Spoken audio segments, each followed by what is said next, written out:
नमस्कार दोस्तों, मैं हूं Raju Saini, international businessman and motivational speaker. दोस्तों, मैं स्वागत करता हूं आप सबका आपके अपने यूट्यूब चैनल जिसका नाम है आग ग्लोबल एक्सपोर्ट, जहां पर हम इंपोर्ट एक्सपोर्ट की नॉलेज को क्रिटिकल नहीं सिंपल बनाते हैं। तो दोस्तों, आज एक इंटरेस्टिंग टॉपिक मैं आप लोगों के लिए लेके आया हूं, एलसी, लेटर ऑफ क्रेडिट। तो लेटर ऑफ क्रेडिट क्या होता है और बीजी और लेटर ऑफ क्रेडिट क्या सेम है, कौन लेटर ऑफ क्रेडिट को एलसी को गवर्न करता है और लेटर ऑफ क्रेडिट में क्या क्या मिस्टेक्स होती हैं, क्या उसमें करेक्टनेस का ध्यान रखना होता है और कौन कौन बैंक उसमें इन्वॉल्व होता है, ओपनिंग बैंक क्या होता है, कंफर्मिंग बैंक क्या होता है, नॉमिनेटिंग बैंक क्या होता है, एडवाइजिंग बैंक क्या होता है, एप्लीकेंट को क्या बोलते हैं, मतलब एप्लीकेंट बायर और सेलर के बीच में जो ट्रस्ट फैक्टर रहता है उसको बिल्ड करने के लिए एलसी ओपन किया जाता है। तो ये सभी हम लोग वन बाय वन डिस्कस करेंगे इस वीडियो में। तो दोस्तों, वीडियो शुरू करने से पहले मैं आप सब लोगों से रिक्वेस्ट करता हूं कि अगर वीडियो आपको अच्छा लगता है तो आप वीडियो को जरूर लाइक कीजिए और अपने दोस्तों में शेयर कीजिए। जो मेरे व्यूअर नए हैं, मेरे चैनल पे नए आए हैं, वो चैनल को सब्सक्राइब कर लीजिए ताकि इंपोर्ट एक्सपोर्ट के बिजनेस के लिए या मोटिवेशनल वीडियोस के लिए जो भी नया कोई वीडियो आए, वो अपडेट, जो भी मार्केट का अपडेट रहे, वो डायरेक्ट आपके पास, सीधा आपके पास पहुंचे। तो दोस्तों, वीडियो स्टार्ट करते हैं। लेटर ऑफ क्रेडिट क्या होता है? लेटर ऑफ क्रेडिट, एक्चुअली कुछ लोग कंफ्यूज रहते हैं कि लेटर ऑफ क्रेडिट और बीजी क्या होता है। मतलब बीजी मतलब बैंक गारंटी। तो bank guarantee, letter of credit भी एक टाइप का है, बीजी ही है, मतलब बैंक गारंटी ही है, और उसका पर्पस डिफरेंट है, एप्लीकेशन डिफरेंट है, टाइप्स डिफरेंट है और वो उसके एप्लीकेशंस भी डिफरेंट है। तो बैंक गारंटी, तो जैसे कि आपने कोई लोन लिया है, उसमें कोई आपने कोई गारंटी दे दिया, कोई गारंटर, बैंक कोई गारंटर बन गया, या कोई आपने मॉर्गेज रख रहा है वो गारंटी बन गया है, तो वो that is slightly different. But it मतलब जो एलसी का प्रिंसिपल है और उसका जो पर्पस है दैट इज डिफरेंट। तो बायर और सेलर के बीच में, जैसे अगर मैं बायर हूँ, मैं सेलर हूँ, एक्सपोर्टर हूँ मैं, तो मैं अगर जो कोई भी गुड्स सेल कर रहा हूँ, जैसे अमेरिका में मुझे कुछ गुड्स सेल करना है, तो अभी मुझे यही रहेगा कि अगर मैं गुड्स भेज दिया तो पैसा आएगा कि नहीं आएगा। अभी जैसे इंपोर्टर है, यानी जो मेरा बायर है, बायर भी यही, बायर के माइंड में भी एक यही रहता है कि अगर मैं पैसा 100% सप्लायर को दे दिया, जो एक्सपोर्टर है उसको पूरा पैसा अगर दे दिया, तो क्या सामान मेरे पास आएगा, गुड्स क्या मेरे पास आएगा, या फिर आएगा तो टाइम पे आएगा कि नहीं आएगा, या फिर वो डैमेज आएगा या सही क्वालिटी में आएगा। तो वही सब जो फैक्टर्स रहते हैं दैट इज ट्रस्ट फैक्टर। तो जैसे अगर यहाँ भी, अगर इंडिया में भी आप कोई भी अगर कुछ गुड्स बेच रहे हैं, दूसरे स्टेट में कोई बंदा बैठा है, उसको आप बायर को कुछ सामान अगर कुछ देना चाहते, तो ट्रस्ट फैक्टर थोड़ा सा यहाँ पर इंपॉर्टेंट होता है कि अगर कोई बायर आपसे सामान लेगा और वो आपको पैसे देगा, तो किस कंडीशन में आपको पैसे देगा, या फिर सारे पैसे अगर टोटल 100% आपको एडवांस पेमेंट कर रहा है, तो वो कैसा रिलेशन है आपका, कब से आपके बीच में ट्रेड चल रहा है। तो ये जब तक ट्रस्ट फैक्टर बिल्डअप नहीं होता है तब तक ट्रेड नहीं होता है दोस्तों। तो आप कहीं भी किसी भी ट्रेड में आप उठा के देख लीजिए, यही आपको एग्जांपल मिलेगा, इससे आपको रिलेट आप कर सकते हैं।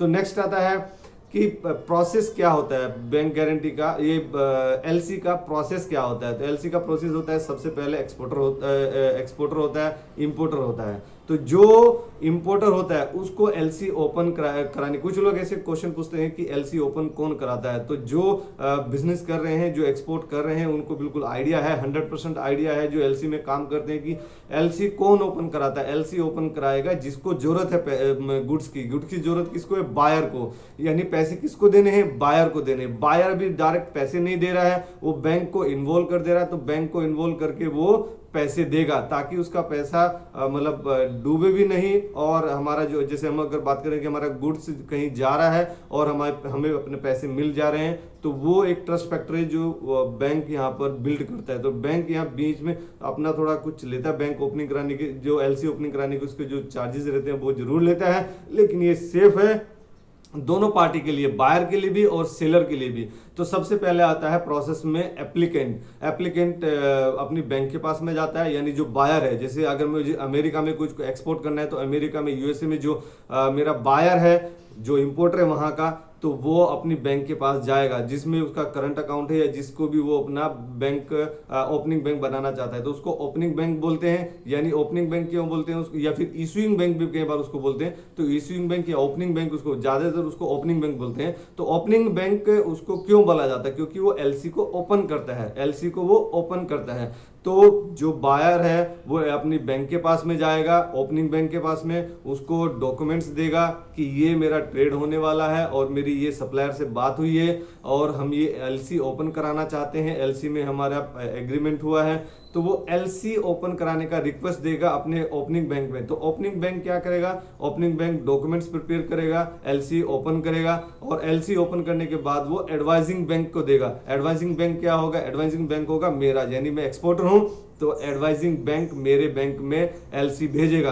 अब जब एडवाइजिंग बैंक है वो उसका क्या काम है, ऑथेंटिकेट करेगा डॉक्यूमेंट्स को, यानी एलसी में कोई गलती नहीं होनी चाहिए। वो हम एक अलग वीडियो में भी डिस्कस कर लेंगे कि correctness of LC how important it is. मतलब जो अगर आप बात करें कि उसमें अगर स्पेलिंग भी कुछ मिस्टेक हो जाती है, जैसे राजीव सैनी लिखा तो कई बार राजीव RAJEEV राजीव लिखा, कुछ लोग उसमें जल्दी में लिख देते RAJIV।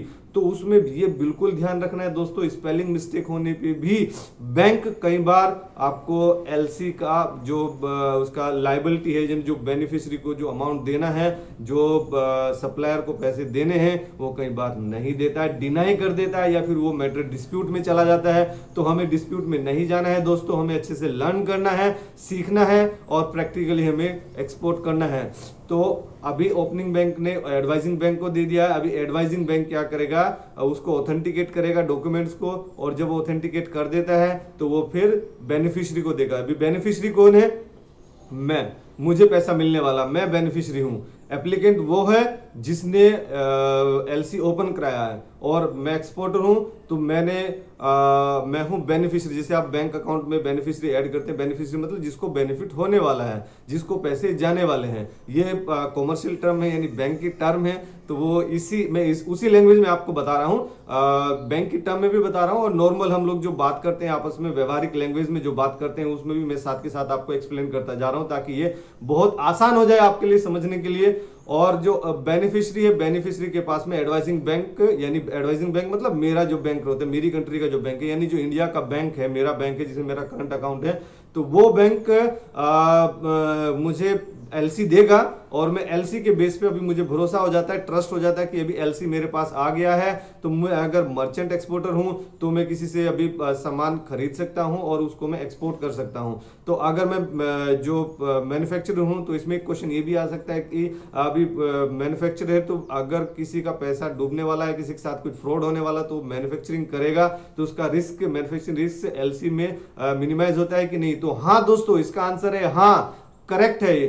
उसका मिनिमाइज होता है रिस्क, किसका, प्रोडक्शन का रिस्क मिनिमाइज होता है। जैसे आपने गुड्स प्रोडक्ट कर रहे हैं तो अभी आपके पास एलसी आ गया, तो एलसी आने के बाद आप उसको गुड्स को प्रोड्यूस कीजिए, और क्योंकि अभी एक बार एलसी ओपन हो गया तो वो कौन से टाइप का एलसी होता है, वो टाइप ऑफ एलसी भी हम आप एक नेक्स्ट वीडियो में डिस्कस करेंगे, क्योंकि एक वीडियो में 10-15 मिनट की वीडियो में टाइप ऑफ एलसी डिस्कस करना थोड़ा पॉसिबल नहीं है। तो ये कि बेसिक है कि एलसी क्या होता है और उसमें क्या क्या मिस्टेक्स होने के चांसेस है। अगर मिस्टेक्स एलसी में जो होने वाले होते हैं वो अगर ये आप वीडियो में कमेंट करेंगे तो उसके लिए मैं एक अलग से वीडियो बना दूंगा। तो वो एक बहुत अच्छा अलग से एक टॉपिक भी है कि एलसी में मिस्टेक्स क्या क्या होते हैं नॉर्मली, और किन मिस्टेक से हमें बचना चाहिए। तो अभी जैसे मेरे पास में अगर एलसी आ गया तो अभी मैं गुड्स लूंगा, या तो मैन्युफैक्चरर से लूंगा, या फिर मैं खुद गुड्स, अगर मैन्युफैक्चरर हूं, मैं मैन्युफैक्चर एक्सपोर्टर हूं, तो मैं गुड्स को प्रोड्यूस करूंगा, गुड्स को बनाऊंगा, जनरेट करूंगा, और फिर मैं एफओबी कर दूंगा। तो एफओबी करने पे मुझे मिलेगा जो मास्टर बिल ऑफ लीडिंग मिलता है। तो बिल ऑफ लीडिंग का अगर आपने नहीं आइडिया है तो आप मेरा वीडियो जरूर देख लीजिए, बिल ऑफ लीडिंग क्या होता है। बिल ऑफ लीडिंग बहुत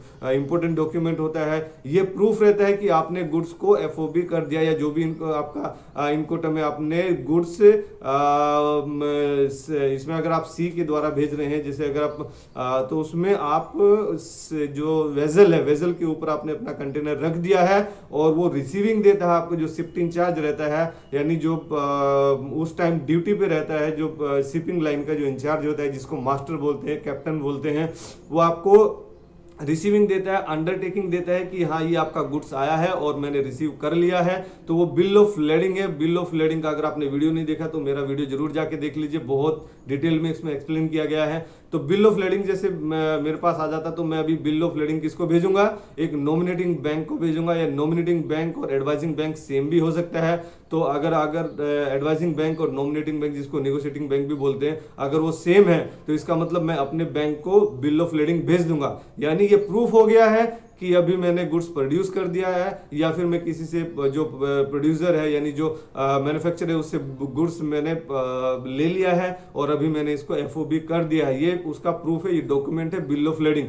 अभी बिल ऑफ लेडिंग जैसे नेगोशिएटिंग बैंक के पास आ जाता है तो नेगोशिएटिंग बैंक बेनिफिशियरी को पेमेंट कर देता है, यानी जैसे मैं उसको बिल ऑफ लेडिंग दूंगा तो विद इन 7 डेज वो पेमेंट मेरे पास आ जाएगा। तो ये क्वेश्चन आता है कि एलसी में टोटल मुझे कितने दिन के बाद पैसा मिलेगा। तो अगर आप एलसी के जो टर्म्स रखते हैं इररिवोकेबल एलसी एट साइट, तो उसमें 5 से 7 दिन यानी 5 से 7 वर्किंग डेज में आपके पास में पैसा आ जाता है। यानी बायर ने पैसा अभी तक नहीं दिया है, लेकिन बैंक जो बीच में इन्वॉल्व है वो आपके डॉक्यूमेंट के बेस पे आपको पेमेंट कर दिया, क्योंकि डॉक्यूमेंट तभी जनरेट होते हैं जब आप गुड्स वेसल में लोड कर देते हैं, तो वो बिल ऑफ लेडिंग होता है। बिल ऑफ लेडिंग में जो गुड्स है, जो गुड्स का वैल्यू है, जो एफओबी वैल्यू है, उसके बेस पे ही आपको पेमेंट कर दिया जाता है, जो आपकी टर्म्स एंड कंडीशन है बायर के साथ में। बायर ने अभी पैसा नहीं दिया है, देखिए बहुत इंपॉर्टेंट चीज है, बायर ने अभी पैसा नहीं दिया है, बायर के पास अभी डॉक्यूमेंट जाएगा तब बायर पैसा देगा। तो अभी जो एडवाइजिंग बैंक है या नेगोशिएटिंग बैंक जो बीच में है उसने पेमेंट मुझे कर दिया है और मैंने उसको एलसी ये बिल ऑफ लेडिंग दे दिया है। तो बिल ऑफ लेडिंग अभी वो देगा ओपनिंग बैंक को, ओपनिंग बैंक उसको वेरीफाई करेगा, चेक करेगा डॉक्यूमेंट, अगर उसको सही लगता है सब कुछ, everything is okay as decided as written in the LC, तो वो एप्लीकेंट को भेजेगा। एप्लीकेंट क्या है? जो बायर है, जो वहां का इंपोर्टर है, बायर को वो भेजेगा कि ये आपका बिल ऑफ लेडिंग है। बिल ऑफ लेडिंग जब उसके पास आ गया तो वो फिर बिल ऑफ लेडिंग से उसको क्या ये बेनिफिट होते हैं, वो बिल ऑफ लेडिंग में क्यों इंटरेस्टेड है? क्योंकि वही एक ऐसा डॉक्यूमेंट है जिससे वो अपना गुड्स को छुड़ा सकता है, यानी वो कस्टम क्लियरेंस करा सकता है। अगर मैंने शिप वहां चला जाता है, अपना वहां से वेजल से अनलोड हो जाता है, तो वो जो कंटेनर है वो कंटेनर को वो माल को छुड़ा सकता है सिर्फ एक ही कंडीशन में, और सिर्फ एक ही कंडीशन में उसके पास जब तक ओरिजिनल बिल ऑफ लेडिंग होगा। तो बिल ऑफ लेडिंग बहुत इंपॉर्टेंट डॉक्यूमेंट है, जैसे एलसी है ऐसे ही बिल ऑफ लेडिंग भी बहुत इंपॉर्टेंट डॉक्यूमेंट है दोस्तों। तो बिल ऑफ लेडिंग में जब वो बिल ऑफ लेडिंग कस्टम को देगा तो कस्टम उसका फिर कस्टम क्लियरेंस दे देगा, गुड्स उसके पास में आ जाएंगे। और उससे पहले जैसे उसको बिल ऑफ लेडिंग देगा तो एप्लीकेंट चेक करके जो भी डॉक्यूमेंट में जैसे डिसाइड किया था, एलसी में जैसे डिसाइड किया था वैसा सब कुछ अगर बराबर है तो वो बिल ऑफ लेडिंग के बेस पे ओपनिंग बैंक को पेमेंट कर देगा। यानी अभी जो बायर है, बायर ने ओपनिंग बैंक को अपनी बैंक को दे दिया और उसकी बैंक ने तो पहले ही पेमेंट कर दिया था, मतलब उसकी बैंक ने हमारी जो बैंक थी, हमारी बैंक ने उसको पेमेंट कर दिया, मुझे पेमेंट कर दिया था, यानी बेनिफिशियरी को पेमेंट कर दिया था। अभी जो ओपनिंग बैंक है, ओपनिंग बैंक ये पेमेंट भेज देगी एडवाइजिंग बैंक को या फिर नेगोशिएटिंग बैंक को, जो बीच में अगर नेगोशिएटिंग बैंक है उसको ये पेमेंट भेज देगी। अभी अगर कई बार एक फैक्टर ये भी आता है कि कई बार अगर वैल्यू बहुत ज्यादा है या जैसे फिर आपने कई बार देखा कोई अफ्रीकन कंट्रीज में क्या रहती है, बैंक कई बार उठ जाती है, बैंक ही खुद उठ जाती है। यानी अगर जैसे 15 करोड़ 20 करोड़ 50 करोड़ का अगर कुछ ऐसा वैल्यू है तो उसमें कई बार क्या रहता है कि जो ओपनिंग बैंक है, ओपनिंग बैंक में अगर आपको क्रेडेंशियल उसके कम लग रहे हैं या फिर आपको लगता है कि ये बैंक उठ सकता है, तो आप उसमें बीच में एक दूसरा बैंक इंट्रोड्यूस करवा सकते हैं जिसको कंफर्मिंग बैंक बोलते हैं, जिसका क्रेडिट रेटिंग अच्छा है। तो जिसका क्रेडिट रेटिंग अच्छा है वो एक बीच में कंफर्मिंग बैंक आता है। कंफर्मिंग बैंक अपना कंफर्मेशन देता है, अपने गारंटी देता है कि हाँ आप एलसी ओपन कीजिए और अगर कोई इश्यूज आते हैं तो आई एम देयर टू पे द एलसी अमाउंट, तो एलसी अमाउंट वो पेमेंट करेगा। तो इस टाइप से ये दोस्तों एक सर्कल है, एक साइकिल है कि ये 5 से 7 डेज का पूरा टाइम लगता है इसमें। एप्लीकेंट से एलसी डॉक्यूमेंट घूमता है और उधर से जो बायर रहता है, जो सप्लायर रहता है, सप्लायर फिर वो एप्लीकेंट को यानी बायर को बीएल भेज देता है। डायरेक्ट नहीं भेजता, थ्रू बैंक भेजता है। बैंक ही डायरेक्ट इन्वॉल्व रहता है एप्लीकेंट के साथ में और सेलर के साथ में, यानी जो सप्लायर है यानी जो एक्सपोर्टर है, तो उसमें बैंक इन्वॉल्व हो जाता है। बैंक अपने चार्जेस जरूर लेते हैं लेकिन दोस्तों इसमें ट्रस्ट फैक्टर बिल्डअप हो जाता है। तो यही है दोस्तों, अभी आपको ये बहुत अच्छे से बिल्कुल एकदम से समझ में आ गया होगा कि एलसी क्या है, ये डिटेल में पूरा हमने बना दिया है। तो अभी एलसी गवर्न कौन करता है, तो आईसीसी एलसी को गवर्न करता है, यानी जो इंटरनेशनल चैम्बर ऑफ कॉमर्स है जिसने इनकोटर्म बनाया है, इनकोटर्म भी वही गवर्न करता है। तो उसमें अगर एलसी की हम बात करें तो एलसी डिपेंड्स अपॉन गुड्स और documents. LC is totally depend upon documents. दोस्तों अगर डॉक्यूमेंट में कोई भी गलती है तो अगर आपका गुड्स कितना भी अच्छा, कितना भी क्वालिटी आपके गुड्स का अच्छा है, आपको पैसा नहीं मिलेगा। दोस्तों बहुत इंपॉर्टेंट बात है, बहुत इंपॉर्टेंट बात, मैं इतना स्ट्रेस देके इसीलिए बोल रहा हूं कि ये डॉक्यूमेंट ही चेक करता है बैंक, आपका गुड्स चेक करने के लिए नहीं जाता है। आपका क्वालिटी गुड्स का अच्छा कितना ही हो, लेकिन आपका डॉक्यूमेंट परफेक्ट होना चाहिए। अभी इसमें क्या है, एक बेनिफिट ये भी होता है, जो बायर होता है उसके पास थोड़ा सा टाइम मार्जिन बच जाता है। जैसे उसने आज एलसी ओपन किया, उसको एक हफ्ता 10 दिन के बाद में ही पैसा देना है, तो अभी उसके पास टाइम थोड़ा सा बच जाता है, यानी वो 100% एडवांस पेमेंट ही कर रहा है, लेकिन उसको 1 वीक 10 डेज का टाइम मिल जाता है। अभी अगर कोई ये बात करे कि एलसी इंडिया में ही ऐसे चलता है कि वर्ल्ड वाइड ही ऐसे डॉक्यूमेंटेशन का प्रोसेस है, तो ये दोस्तों जैसे मैंने बताया आईसीसी इसको इंटरनेशनल चैम्बर ऑफ कॉमर्स है जो वो ही इसको गवर्न करता है। तो आप इससे अंदाजा लगा सकते हैं कि वर्ल्ड वाइड ये सेम ही रहता है।